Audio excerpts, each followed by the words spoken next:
सबसे ज्यादा हल्ला मचाया जा रहा है। इंटर्नशिप दे दिया, इंटर्नशिप दे दिया, करोड़ों के इंटर्नशिप दे दिया, करोड़ों के इंटर्नशिप दे दिया। ये कितना हास्यास्पद है। इस देश के युवाओं का कितना बड़ा मजाक उड़ाया जा रहा है। दिल्ली के अंदर न्यूनतम मजदूरी है 17,380 रुपए, और जो ये इंटर्नशिप स्कीम लागू हुई है, वो इंटर्नशिप स्कीम में 5,000 रुपए एक नौजवान को इंटर्नशिप के दौरान मिलेगा, और इसमें सरकार का कोई हिस्सा नहीं है। जिन कंपनियों में वो इंटर्नशिप करेंगे वो अपने सीएसआर फंड का हिस्सा निकालकर युवाओं को 5,000 रुपए देंगे। अब ये भी कितना मजाक है। कह रहे साहब 500 कंपनियों में 20 लाख बच्चों को हर साल इंटर्नशिप दी जाएगी, यानी कि करीब करीब 4,000 बच्चों को एक कंपनी में इंटर्नशिप दी जाएगी। कौन सी कंपनी है इस देश में जो 4,000 इंटर्न्स को रख सकते हैं? कौन सी कंपनी है जहां पे 20 लाख 500, कौन सी ऐसी कंपनियां जहां पे 20 लाख बच्चों को इंटर्नशिप दी जा सकती है? तो ये इस देश के नौजवानों के साथ भद्दा मजाक है, घोर मजाक है, उनकी बेरोजगारी का मजाक है।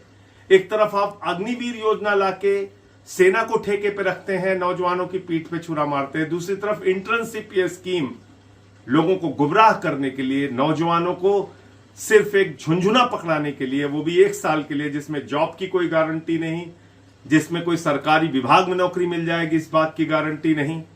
तो ये इंटर्नशिप क्या है? क्यों मजाक उड़ा रहे हैं आप देश के नौजवानों की बेरोजगारी का?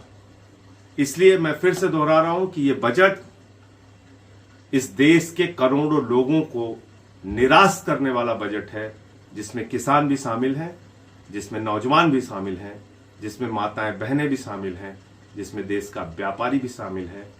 हर वर्ग से वोट तो लेते हैं मोदी जी, लेकिन बदले में झुंझुना थमाते हैं। ये सरकार बचाओ महंगाई बढ़ाओ बजट है। बिहार बिहार बिहार किया जा रहा है। आपको याद होगा 1,25,000 करोड़ देने का वादा प्रधानमंत्री ने 9 साल पहले किया था। आज दिया है 26,000 करोड़। कब तक पहुंचेगा पता नहीं, लेकिन ये 26,000 करोड़ रुपए उतना ही रुपया है मेरे मित्रों, जितना मेहुल चौकसी, नीरव मोदी और ललित मोदी अकेले लेके भाग गए। तो इस पे हम लोग खुश हो सकते हैं, लेकिन कुल मिलाकर ये एक झुंझुना बजट है। उम्मीद थी कि अग्निवीर योजना बंद होगी, सेना की पुरानी भर्ती बहाल होगी। उम्मीद थी कि किसानों के एमएसपी दोगुना होगी। उम्मीद थी कि व्यापारियों को राहत मिलेगी, माताओं बहनों को, देश के लोगों को महंगाई से राहत मिलेगी।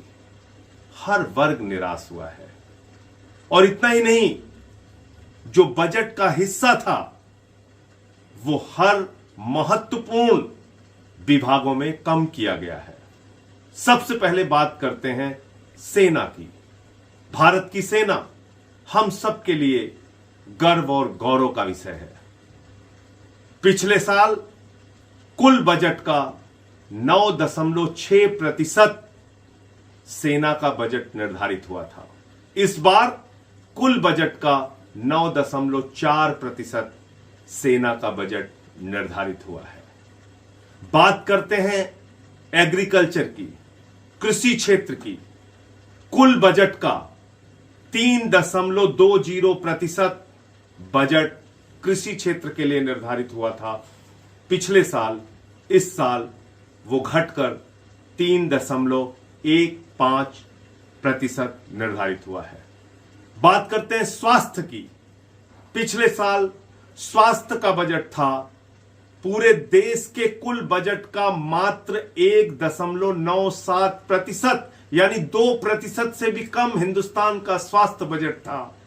लेकिन अफसोस है कि इस साल उस स्वास्थ्य के बजट में भी कटौती की गई है और अब स्वास्थ्य का बजट घटकर हो गया है 1.85%। पिछले साल ट्रांसपोर्ट में जो बजट का हिस्सा था वो था 11.48%, वो भी घटाकर इस बार 11.28% कर दिया गया है। खाद की सब्सिडी, बड़ी चर्चा होती है इसकी। कि किसानों के लिए मिलने वाली खाद पर छूट दी जाए। बार बार ये मांग करते हैं हम लोग। वो खाद की सब्सिडी भी घटा दी गई। पिछले साल वो बजट का 3.89% था, इस बार घटाकर 3.4% कर दिया गया। पेंशन, एक तरफ देश के करोड़ों कर्मचारी मांग कर रहे हैं कि पुरानी पेंशन की बहाली की जाए, लाखों लोग सड़कों पर प्रदर्शन कर रहे हैं, लेकिन पिछले साल पेंशन का बजट था 5.2%, उसको घटाकर इस बार कर दिया गया 5.05%।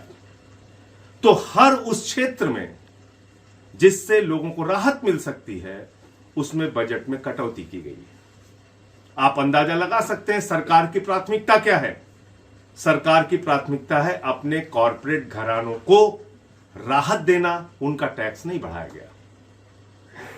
सरकार की प्राथमिकता है देश के छोटे लोगों को कर्ज के बोझ के तहत, टैक्स के बोझ के नीचे दबाना, और इसीलिए आपने देखा होगा शॉर्ट टर्म इनकम गेन और लॉन्ग टर्म इनकम गेन पर टैक्स बढ़ा दिया गया।